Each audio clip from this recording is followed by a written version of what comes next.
Ben Shapiro is incredibly popular. Everybody knows who Ben Shapiro is. He really rose to popularity because of his seemingly impeccable ability to debate and own the libs. Now, recently, somebody who I hate posted a clip of Ben Shapiro on his Instagram page. And this clip, upon viewing it, depicts Ben Shapiro seemingly obliterating a bunch of loser liberals on stage. This clip specifically is about black culture. And so, instead of just going through a Ben Shapiro video and debunking it, instead, I thought we would watch this clip and then talk a little bit about how Ben Shapiro gives the impression that he is winning the argument, and more so, the proper response to Ben Shapiro's arguments.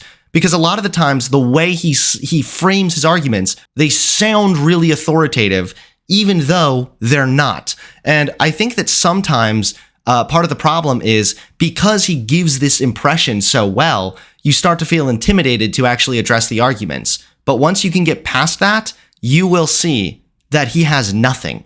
His arguments are actually abysmal. And yet, he consistently gives the impression that he is just crushing it, that he is just ruining the libs. So I thought that we would watch this short 1 to 2 minute clip. It's an older clip. I'm sure a lot of you have actually even seen it already. And then we will go through and analyze why and how Ben Shapiro seems to have won the exchange, and then how the exchange could have gone in order to force Ben Shapiro to actually confront the real argument rather than diverting. All right, so I'm going to go ahead and watch this clip, and then we'll go through and give the analysis, okay? Family worth is 69 times more than that of black families. Given this disparity, how can you argue that racism is not a driving factor in income inequality? Because it has nothing to do with race and everything to do with culture. And when you have a culture that doesn't... You know what? Explain to me. You explain to me why black kids aren't graduating high school. Explain to me why 13% of the population is responsible for 50% of the murder. Explain to me why the number of black kids in prison, not for innocent reasons, not for walking down the street and getting pulled into a prison, is so high. Explain, if it has nothing to do with culture, explain to me why the single motherhood rate in the black community jumped from 20% to 70% in the same course of time that the civil rights movement has made such tremendous strides. Is America more racist now than it was in 1960? And if it is, please explain to me how that happened.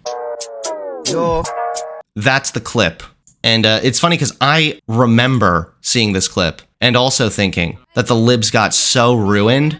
I want to go through and break this down. It's really easy to look at this and say, oh, that's brain dead, that's stupid, that's wrong. Think about if you were up there on stage with him. How would you respond? What would you say? Because he just gave a rhetorical beatdown to the original question. When we're talking about the issues of systemic racism, this is the first step. I'm going to take out my notes. Now, the first problem with this clip, and one of the reasons as to why it made Ben Shapiro look so good, was a poorly phrased question. The question in and of itself was deeply flawed, which gave Shapiro way more leeway. According to Pew Research, the net worth of white families in 2013 was $141,000. For black families, it was $11,000, even less than the $19,000 it was in 2007. According to economist Edward Wolf of the University of New York, excluding vehicles and other durables, the median black family worth is just $1,700, while 40% of black families have zero or negative wealth. White family worth, in terms of financial worth, is 69 times more than that of black families. Given this disparity, how can you argue that racism is not a driving factor in income inequality?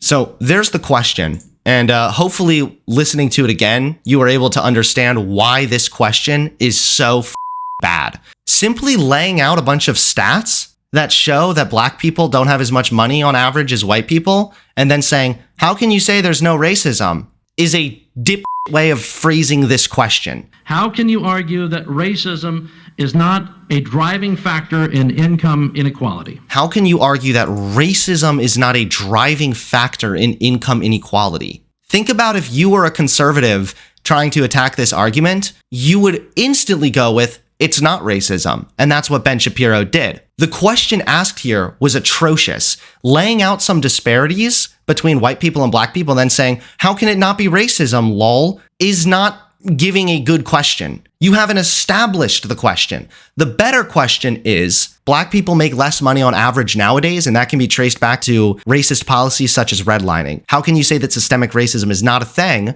or is not currently affecting black people if we know, or so it would seem, that black people are making less money due to racism from the past? The question was asked poorly. Racism, when you just say racism, the conservative is going to think interpersonal racism. They're not even going to take into consideration systemic racism, because to them, systemic racism is when there's a law that says black people are bad, which is what you can point to in regards to redlining. Because it has nothing to do with race and everything to do with culture. And when you have a culture that doesn't... And when...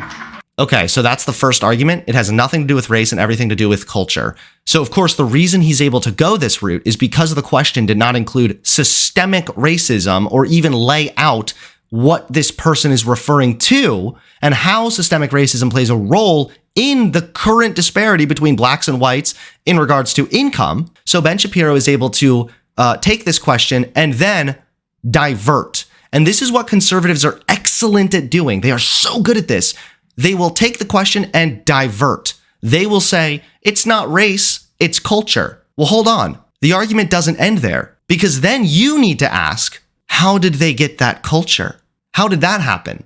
How did that culture come to exist, Ben? Because you might be able to blame it on culture nowadays, but why would a community which has historically been marginalized, historically have had really bad relations with the police and law enforcement, and historically have dealt with all kinds of drug-related violence and drug-related issues, primarily because of the drug war. Why then, Ben, do you think a culture exists amongst this marginalized group that promotes crime, the opposition to police, and drug use? Why, Ben? There is history there. Things don't just happen because they happen. History has consequences. As soon as you get them to acknowledge that little thing, the rest of it is easy. The rest of it is because of historical reasons that the culture even exists, Ben. So that's the second part. He diverts it. Instead, he just starts talking about culture. And a lot of people, I think, get tripped up in that, because then they start thinking, well, what is black culture? How do I say that there isn't actually a culture? Or how do I say there is no cultural effect? Culture plays a role in shaping people. Yeah, duh. Why does that culture exist? Why is the culture the way that it is currently? That's the real question. You know what? Explain to me. You explain to me why black kids aren't graduating high school. Explain that one to me. Explain to me. Why are they not graduating high school? Could it have anything to do with the fact that these schools, these public schools, are funded by tax dollars? There's disproportionate poverty in these areas, which we've already hypothetically established is due to systemic racism and redlining of the past. So you also have shittier schools. You also have shittier educations. You have worse teachers. People are not being paid accordingly. The schools are not up to the same standards. Why black kids are shooting each other in rates significantly higher than whites are shooting each other. Explain to me why 13% of the population is responsible for 50% of the murder. Explain to me. So a lot of that murder is gang-related violence. So there's that to take into account. And then what was the other one? Why are black kids shooting each other?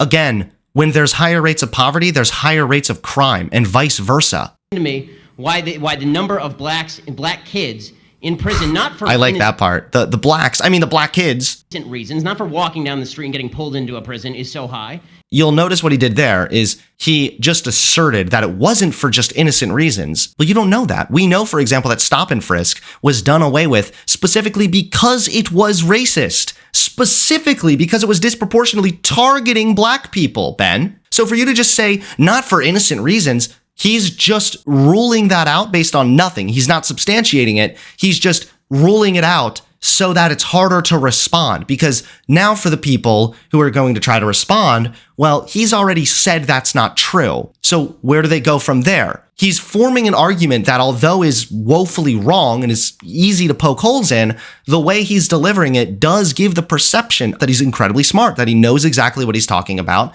and that the liberals are getting owned. Explain, if it has nothing to do with culture, explain to me why the single motherhood rate in the black community jumped from 20% to 70% in the same course of time that the civil rights movement has made such tremendous strides. So this is a big one too.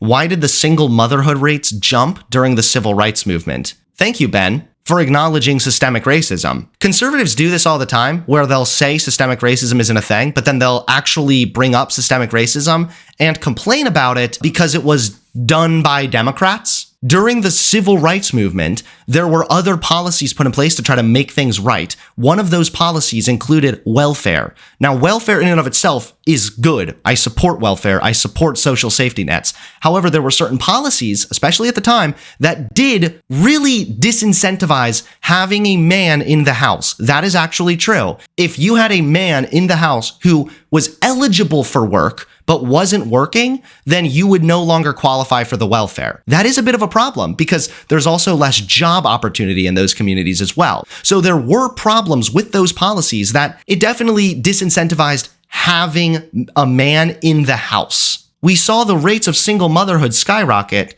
for multiple reasons. First of all, single motherhood rates went up across the board. This wasn't just for black people, Ben. This went up in white people too, because this gave women more autonomy and more freedom to leave the abusive husband. They no longer needed to be in a circumstance where they had to live under the crushing boot of an alcoholic, abusive piece of shit just to survive in this world. So it's not actually that complicated. What you're saying though, Ben, is that there was a policy put in place that was intentionally done to help black people, but instead it over the black community in different ways. So you're talking about a system that was put in place that disproportionately negatively harmed black people. You are bringing up systemic racism. And they're going to quickly say, well, that was from the Democrats, you know? I don't care. That's the point of systemic racism, is that there isn't the intent. You don't need to be intentional about being racist. It's policies that result in racism. And that's where they miss this. So him bringing up the single motherhood rate, bullshit. First of all, he is literally appealing to systemic racism while trying to argue that it's not a thing. And finally, there are higher rates of black men in the house with their families. Much higher rates than we usually read because that only counts people who are legally married. There are plenty of people who live together and raise their families together, but they're not legally married. So some of the rates look higher for single mothers in the black community. Was in 1960, and if it is, please explain to me how that happened.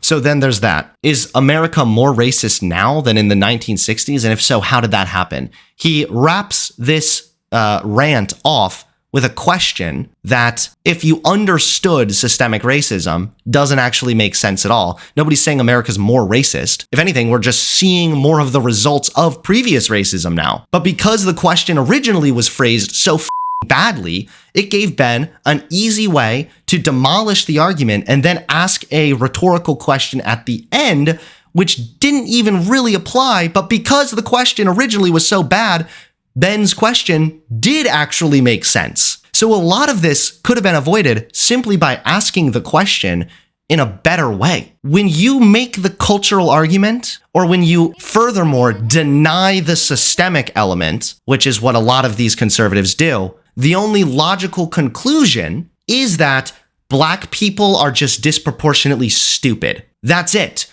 Because Ben would need to answer why black people are disproportionately living in poverty, and we have a disproportionate rate of generational inequality amongst the black community. Why is that there, Ben? You can say the culture's bad. Are you saying the culture is so bad it makes it so that everybody born in this community, well, virtually everybody born in this community, is just against working hard and getting a job and moving forward in life? There has to be something systemic at play, or else the follow through is just that, well, I guess black people are just dumber than everybody else. Because why are they still in poverty, you know? They should have just figured it out by now, pulled themselves up by the bootstraps. It doesn't make sense unless you first acknowledge systemic racism. Without acknowledging systemic racism, then you have no way to trace these reasons back throughout history, and you're left with the conclusion that black people are inferior, which is a big reason why a lot of these white supremacist types, I'm not calling Shapiro a white supremacist, I'm saying people more extreme than Shapiro, will also bring up the pull yourself up by the bootstraps point, because for them, they know that the inference, the end result, is that black people are lesser. Because if there's no system at play, what else is the answer? And so that's really the best way I would go about responding to this. I like analyzing these clips because I like listening to the questions. I like hearing out the rhetorical style, and I like thinking about how I personally would respond. A lot of it, though, is just try to listen to what he's saying, not how he's saying it. And Ben fools people. He's excellent at it. He's good at what he does. He sounds convincing. And for people who, especially people who, which is most people, are not blessed to have the type of a job that I have, that I can actually spend time researching and debating and looking deeply into these subjects, they hear Ben Shapiro go on this little spiel, and that sounds good. It is culture. What is with these liberals saying everything is racism? Get over it, man. That works on people. And I'm not saying that those people are stupid or whatever. It's just that they don't have the same amount of time to dedicate to these issues.